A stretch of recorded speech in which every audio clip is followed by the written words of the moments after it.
നമസ്കാരം, നമ്മുടെ പുതിയൊരു വീഡിയോയിലേക്ക് സ്വാഗതം. അർജശ്രീയാണ്, റെയിൻബോ ഫോം 107.5 അർജയാണ്. ഇന്ന് നമ്മൾ പരിചയപ്പെടാൻ പോകുന്നത് Tata punch EV long range ആണ്. അതിൻ്റെ വിശേഷങ്ങളാണ് ഇന്ന് നമ്മളായിട്ട് പങ്കുവയ്ക്കാൻ പോകുന്നത്. അപ്പോൾ കൂടുതൽ വിശേഷങ്ങൾ അറിയാം. കുറച്ച് മാസങ്ങളായിട്ട് ഭയങ്കര സെൻസേഷണൽ ആയിട്ടുള്ള ഏറ്റവും കൂടുതൽ ഇന്ത്യൻ വിപണിയിൽ കാറ് വിറ്റഴിച്ചുകൊണ്ടിരിക്കുന്ന കമ്പനികളെ പോലും പിന്നിലാക്കിക്കൊണ്ട് കുതിച്ചു പായുന്ന ടാറ്റ പഞ്ച് EVയെ കുറിച്ചിട്ടാണ് നിങ്ങളോടിന്ന് സംസാരിക്കാൻ പോകുന്നത്. ആക്റ്റീവ് എന്നുള്ള ടാറ്റ ഈ ഒരു പ്ലാറ്റ്ഫോമിന് പേരിട്ടിരിക്കുന്ന ACT.EV എന്നൊക്കെ പറയാൻ പറ്റും. സെപ്പറേറ്റ് ഒരു ഇലക്ട്രിക് പ്ലാറ്റ്ഫോമിൽ ബിൽഡ് ചെയ്തിട്ടുള്ള ടാറ്റയുടെ ആദ്യത്തെ വാഹനമാണ് ടാറ്റ പഞ്ച്. ഫ്രണ്ട് വ്യൂവിൽ നിന്ന് തുടങ്ങുകയാണെങ്കിൽ ബമ്പർ യൂണിറ്റിൻ്റെ ഏറ്റവും മുകളിലായിട്ട് മൾട്ടി പർപ്പസ് ആയിട്ടുള്ള പരസ്പരം കണക്ട് ചെയ്ത് നിൽക്കുന്ന DR യൂണിറ്റാണുള്ളത്. നമുക്ക് വണ്ടി ചാർജ് ചെയ്ത് കഴിഞ്ഞാൽ ആ ഒരു ഇൻഡിക്കേഷൻ കാര്യങ്ങളൊക്കെ ഇവിടെ കിട്ടുന്നതാണ്.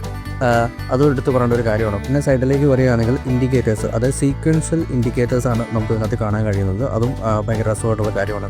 അടുത്ത് നോക്കുകയാണെങ്കിൽ ഹെഡ് ലാമ്പ് യൂണിറ്റാണ്. ഫുള്ളി LED പ്രൊജക്ടർ യൂണിറ്റാണ് ഉള്ളത്. അതിൻ്റെ തൊട്ട് താഴെയായിട്ട് ഫോഗ് ലാമ്പ് ഉണ്ട്. അതിന് താഴെയായിട്ട് എയർ വെൻ്റ് കൂടി കൊടുത്തിട്ടുണ്ട്.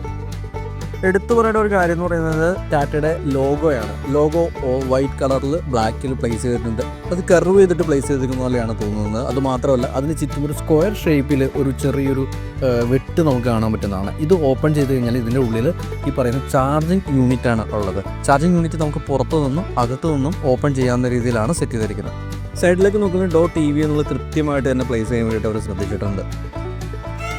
ബാക്ക് വ്യൂ മിററിലേക്ക് നോക്കി കഴിഞ്ഞാൽ ഇൻഡിക്കേഷനുള്ളൊരു ലൈറ്റും കാര്യങ്ങളൊക്കെ കൊടുത്തിട്ടുണ്ട്.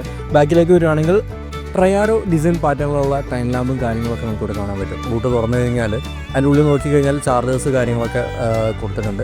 രണ്ട് രീതിയിലുള്ള ചാർജറും കാര്യങ്ങളൊക്കെ കൊടുത്തിട്ടുണ്ട്. ടാറ്റയുടെ വണ്ടികളിൽ മാത്രം കാണുന്ന ഓരോ മൃഗങ്ങളുടെ പിക്ക് ആ ഒരു ഗ്ലാസ്സിൽ കൊടുത്തിട്ടുണ്ട്. ഇൻഫോടൈൻമെൻറ്റ് സിസ്റ്റം, അതുപോലെ സ്റ്റിയറിംഗ് വീലിലേക്ക് നോക്കുന്ന ടാറ്റയുടെ ലോഗോ കാര്യങ്ങളൊക്കെ തെളിഞ്ഞു വരുന്നുണ്ട്. എല്ലാ ഓപ്ഷനും കാര്യങ്ങളൊക്കെ നമുക്ക് ഇതിനകത്ത് തന്നെ തികഞ്ഞു വരാവുന്ന രീതിയിലാണ്. എല്ലാം LED കാര്യങ്ങളൊക്കെ തന്നെയാണ്.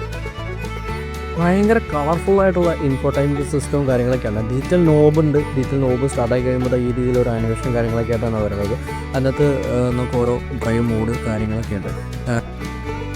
2 ബട്ടണായിട്ട് വരുന്നുണ്ട്. ഇലക്ട്രോണിക് ബ്രേക്ക് ബട്ടൺ വരുന്നുണ്ട്. അതുപോലെ ഓട്ടോ ഹോൾഡ് എന്ന് പറഞ്ഞ ബട്ടൺ വരുന്നുണ്ട്. ഇതിനകത്ത് വണ്ടി സ്റ്റാർട്ട് ആവുന്ന സമയത്ത് സിറ്റി മോഡിലായിരിക്കും. അത് മാറ്റാൻ വേണ്ടിയിട്ട് 2 ബട്ടൺ ഉണ്ട്. അതായത് ഇക്കണോമി മോഡലും സ്പോർട്ട് മോഡിലേക്കും കൊടുക്കാൻ വേണ്ടിയിട്ട് 2 ബട്ടണുകളുണ്ട്. ഈ ബട്ടൺ ഉപയോഗിച്ചിട്ട് നമുക്ക് ഈ പറഞ്ഞ 2 മോഡുകൾ മാറ്റി മാറ്റി ചേഞ്ച് ചെയ്ത് കൊടുക്കാം. ഇവിടെ നോക്കുകയാണെങ്കിൽ കൺട്രോൾസ് കാര്യങ്ങളൊക്കെ ടച്ച് ആയിട്ടാണ് കൊടുത്തിരിക്കുന്നത്. അപ്പോൾ നമുക്കെന്താ ജസ്റ്റ് ടച്ച് ചെയ്ത് കഴിഞ്ഞാൽ നമുക്ക് മനസ്സിലാവും അത് ഓണാണോ ആക്റ്റീവ് ആണോ അല്ലെന്നുള്ള കാര്യങ്ങളും മനസ്സിലാവും. അപ്പം ഫുള്ള് ടച്ച് ചെയ്തിട്ട് തന്നെ നമുക്ക് യൂസ് ചെയ്യാവുന്ന 2 ബട്ടൺ മാത്രമേ ഉള്ളൂ. ബാക്കിയെല്ലാം ടച്ച് ചെയ്തിട്ട് യൂസ് ചെയ്യാവുന്ന രീതിയിലാണ്. സീറ്റൊക്കെ നോക്കുവാണെങ്കിൽ നല്ല കുഷ്യനൊക്കെ ഉള്ള സീറ്റും കാര്യങ്ങളൊക്കെയാണ്. നല്ല സപ്പോർട്ടും കാര്യങ്ങളൊക്കെ കിട്ടുന്ന രീതിയിലുള്ള സീറ്റും കാര്യങ്ങളൊക്കെയാണ്. കാണാനും നല്ല ഭംഗിയുള്ള ഡിസൈനും കാര്യങ്ങളൊക്കെയാണ് എനിക്ക് കൊടുത്തിരിക്കുന്നത് കേട്ടോ. ഇതൊക്കെയാണ് വണ്ടിയുടെ ഓവറോൾ കാര്യങ്ങളൊക്കെ പറയുകയാണെങ്കിൽ. ഡോറ് തുറക്കുകയാണെങ്കിൽ നമുക്ക് 90 ഡിഗ്രിയൊക്കെ നല്ല രീതിയിൽ തുറന്ന് വയ്ക്കാൻ പറ്റുന്ന അടിപൊളി ഡോറാണ്. അത് കംഫർട്ടായിട്ട് നമുക്ക് അകത്തേക്ക് കയറാൻ പറ്റും എന്നുള്ളത് തന്നെയാണ് ഇതിൻ്റെ ഒരു പ്രത്യേകത എന്ന് പറയുന്നത്. ഇതുപോലെ പറഞ്ഞാലും തീരാത്ത ഒരുപാട് കാര്യങ്ങളുണ്ട്. അതുപോലെ തന്നെ ഒരുപാട് വേരിയൻറ്റുകൾ ഉള്ള ഒരു വണ്ടിയാണ് ടാറ്റ പഞ്ച് എന്ന് പറയുന്നത്. ഡോറിൽ നോക്കി കഴിഞ്ഞാൽ ഡോറിൽ ഒരുപാട് കൺട്രോൾസ് കാര്യങ്ങളൊക്കെ കൊടുത്തിട്ടുണ്ട്. ഡോറുമായിട്ട് ബന്ധപ്പെട്ട കൺട്രോൾസും കാര്യങ്ങളൊക്കെ കൊടുത്തിട്ടുണ്ട്. സ്റ്റിയറിങ്ങിലേക്ക് നോക്കുകയാണെങ്കിൽ സ്റ്റിയറിങ്ങിന് തൊട്ട് താഴെയായിട്ട് 2 ബട്ടൺ കൊടുത്തിട്ടുണ്ട്. അതായത് റീജനറേഷന് വേണ്ടിയിട്ടാണ്. പ്ലസ്സും മൈനസും ആണ്. പ്ലസ് കൊടുത്തു കഴിഞ്ഞാൽ റീജനറേഷൻ്റെ അളവ് കൂടുന്നതാണ്. മൈനസ് കൊടുത്തു കഴിഞ്ഞാൽ റീജനറേഷൻ്റെ ഇത് കുറയുന്നതാണ്. അപ്പോൾ അങ്ങനെ 2 ബട്ടണും കാര്യങ്ങളൂടി ഇതിനകത്ത് കൊടുത്തിട്ടുണ്ട്. ഡോറിലും ഇതുപോലെ ചെറിയൊരു ബട്ടൺ കൊടുത്തിട്ടാണ് ഡോർ ഓപ്പൺ ചെയ്യുന്നത്. പാസഞ്ചർ എയർ ബാഗ് ഉണ്ടല്ലോ, അത് ഓഫ് ചെയ്തിടാനും ഓൺ ചെയ്തിടാനുള്ള ഒരു ഓപ്ഷൻ കൊടുത്തു. ജസ്റ്റ് കീ വെച്ചിട്ട് തിരിച്ചു കഴിഞ്ഞാലും ഓഫ് ചെയ്യാനും ഓൺ ചെയ്യാനുള്ള ഒരു ഓപ്ഷൻ കൂടി ഇതിനകത്ത് കൊടുത്തിട്ടുണ്ട്. ആയിരിക്കാനുള്ള സ്പേസും കാര്യങ്ങളും ബാക്കിലും കറക്റ്റായിട്ട് ഉണ്ട് കേട്ടോ. അതുമാത്രമല്ല സീറ്റായാലും നല്ല സപ്പോർട്ടുള്ള സീറ്റ് കാര്യങ്ങളാണ്. ഡോറിലേക്ക് നോക്കിയാൽ ഡോറിൻ്റെ ആ ഒരു ബ്ലാക്ക് ആൻഡ് വൈറ്റ് ഡിസൈൻ അതും ബാക്കിൽ കീപ്പ് ചെയ്യാൻ നോക്കിയിട്ടുണ്ട്. എൻജിൻ റൂമിൻ്റെ മുകളിൽ നോക്കിയാൽ ഒരു ബോക്സ് ഉണ്ട്. ആ ബോക്സിൽ .EV എന്നുള്ള രീതിയിൽ എഴുതിയിട്ടുണ്ട്. അതിലും ചെറിയ ഡിസൈനും കാര്യങ്ങളൊക്കെ കൊടുത്തിട്ടുണ്ട് കേട്ടോ.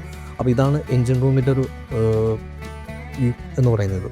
ടാറ്റ ഓൺ ചെയ്യുമ്പോൾ തന്നെ ആ ഒരു ഫ്രണ്ടിൽ ആ ഒരു DR കറക്റ്റായിട്ട് തെളിഞ്ഞിട്ടുണ്ട്. ലെങ്തി ആയിട്ടുള്ള DRലും കാര്യങ്ങളൊക്കെ കറക്റ്റായിട്ട് തെളിഞ്ഞിട്ടുണ്ട്. പിന്നെ പഞ്ച് എന്നുള്ളൊരു ടൈറ്റിൽ അത് ബാക്കിലും കറക്റ്റായിട്ട് കൊടുത്തിട്ടുണ്ട്. പഞ്ച് . ഈ വീഡിയോ ഇഷ്ടപ്പെട്ടെങ്കിൽ ഈ ചാനൽ സബ്സ്ക്രൈബ് ചെയ്യുക. നിങ്ങളുടെ അഭിപ്രായങ്ങൾ രേഖപ്പെടുത്തുക. നിങ്ങളുടെ കൂട്ടുകാർക്ക് ഈ വീഡിയോ ഷെയർ ചെയ്യുക. അപ്പോൾ വീണ്ടും കാണും വരെ ബൈ.